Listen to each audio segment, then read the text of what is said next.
Alright, so what I'm going to try and do is fix the squeaking noise that's coming from our dual climate control system in the Ford Explorer. It's been bugging us for the last 3 years.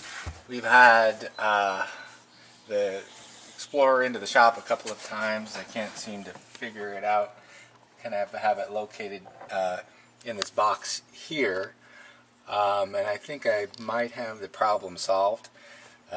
And if I do, I will post this video on YouTube to help you out.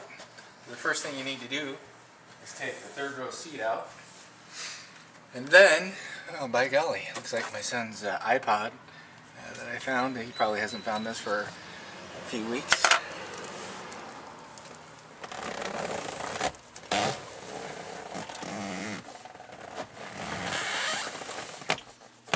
Okay. Stop for a second. Okay, so first thing that we need to do is we need to take off these side panels, and you have to take off the seat belt first. And unfortunately you have to have a star wrench, which looks something like that. Kind of a pain, but the fittings are pretty cheap.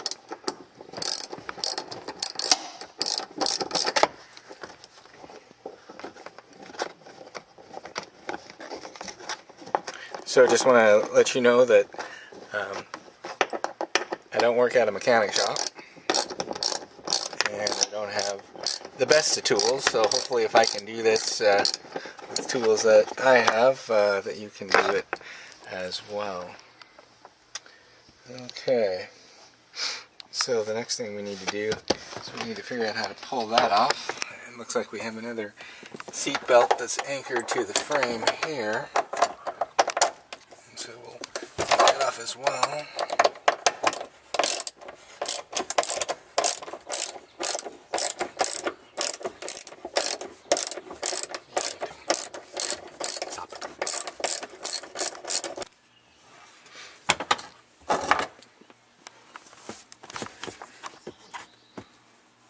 Okay, so also I didn't show in the first part of the video is just taking off the panels here. Basically these just pop out. Pretty easy to do. As with all this plastic on here, it just pops out. You can, once you start pulling back the weather stripping, you can see where the panel is anchored.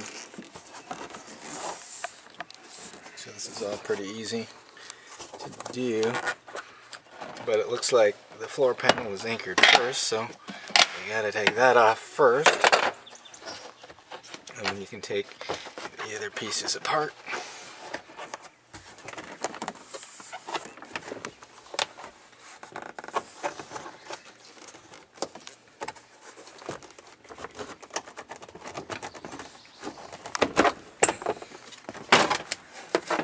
Like that. Alright, hold that. Now we have to go to the other side.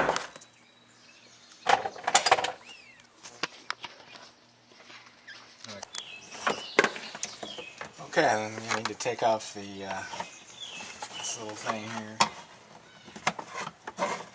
There's the door switch, the lock.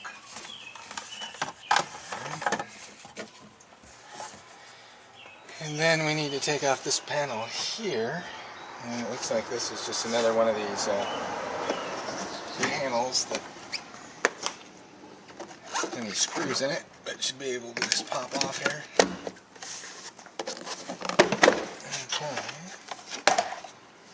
Now it looks like we should be able to get access to the dual climate system.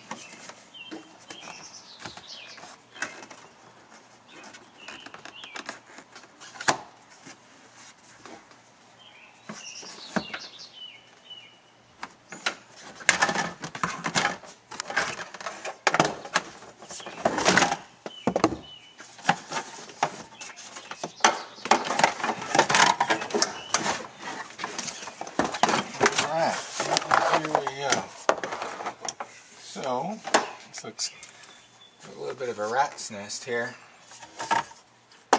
So So the part that I believe is making the squeaky noises are the valves in this box here, which is going to take a little bit of time to disassemble and replace. So I'm going to stop the video attachment bolts, and then we'll turn it on in a minute.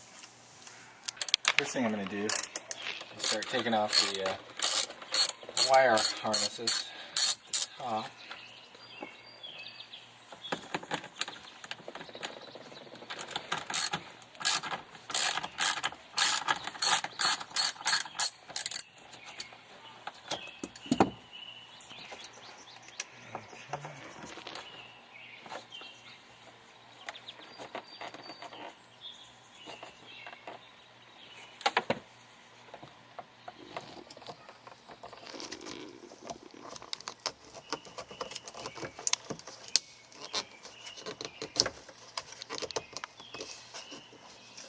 Actually, I'm going to take this whole thing out.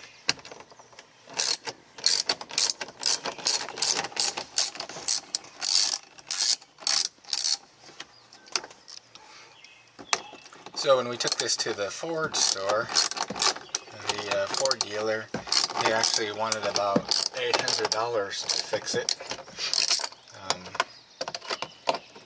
So I thought I would give it a try first, and I suppose if I can't get it to work, then I can always take it down there, have them fix it.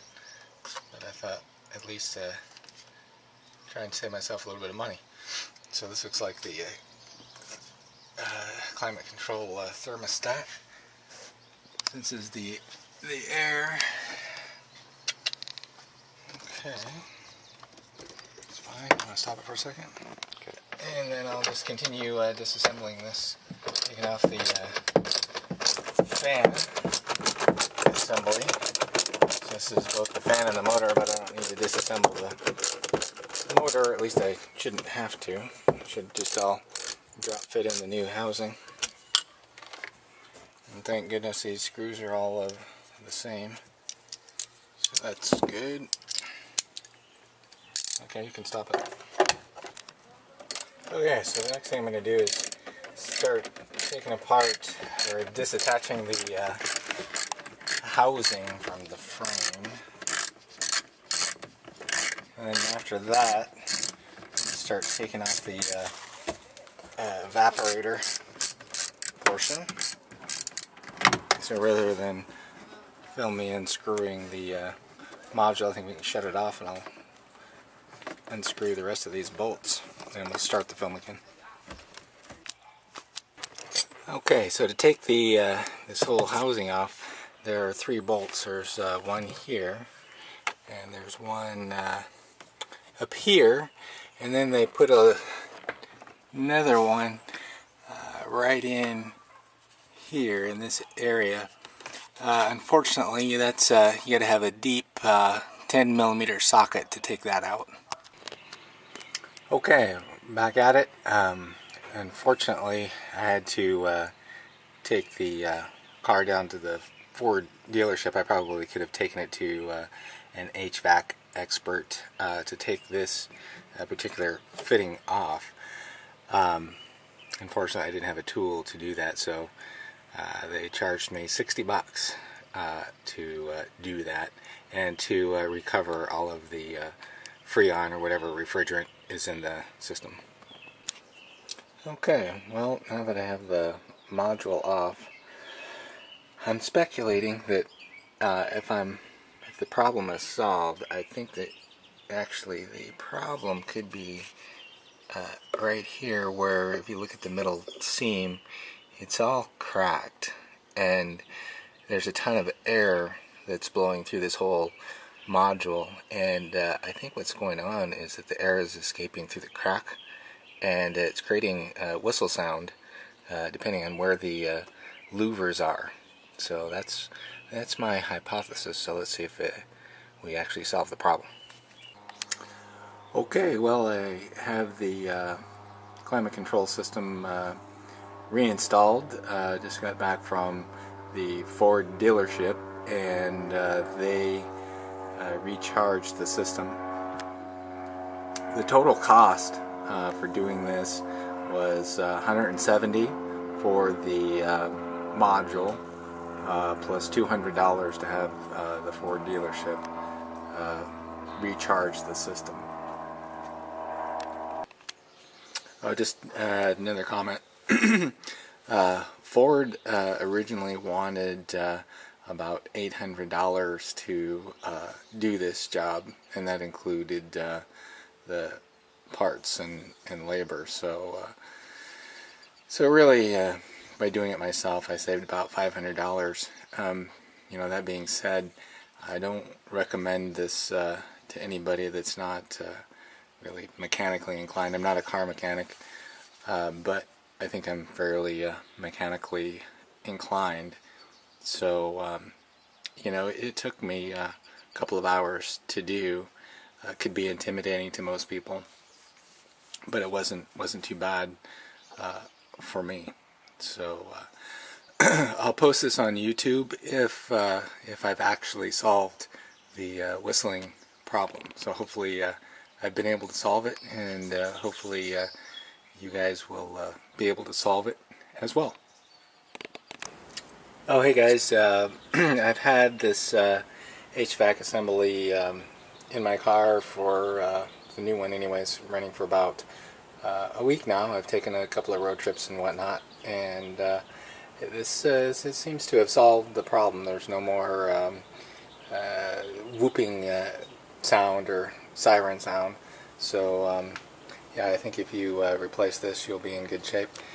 For those who decide to do it themselves, or are mechanically inclined and have all the right tools, especially the spring removal tool for the HVAC line, and if you're able to recharge it, you know, one thing you may want to try is, you know, if you look inside where these louvers are, I think the problem is the cracking, and you know, there may be a way to repair the cracks, you know, glue it or tape it or whatever. You may experiment with that before actually paying, well, I only had to pay $170, but the list price of this part is actually, it's $250 online. The other thing, if you decide to do it, is for some reason this louver was a little squeaky, but it seemed that way on the new one as well. But it's something you may want to look at if you decide to refurbish the old one that you have. The other thing is that if you do decide to do it yourself and buy this part, it comes with a wiring harness, and this it's so difficult to get your hands wrapped around this thing and installed. I worked on it for about 45 minutes, and finally I just got the old harness and put back on it. It took me about 2 minutes to put the old one back on. So just something to consider. You may want to put the old one back on instead of the new one if it starts giving you problems. Now, for those who have different vehicles, you know, they may use a different part number or part, I'm not sure, but the place to find it if you have an old Ford Explorer is it's fordparts.com. Just plug in the make and model number of your car. It's called an HVAC heater assembly, and once you get in there, just type in HVAC and then valves, and then you'll see the drawing of this particular part. If you do happen to have an old Explorer like I do, the part number is 18K 463. 18K 463. And good luck.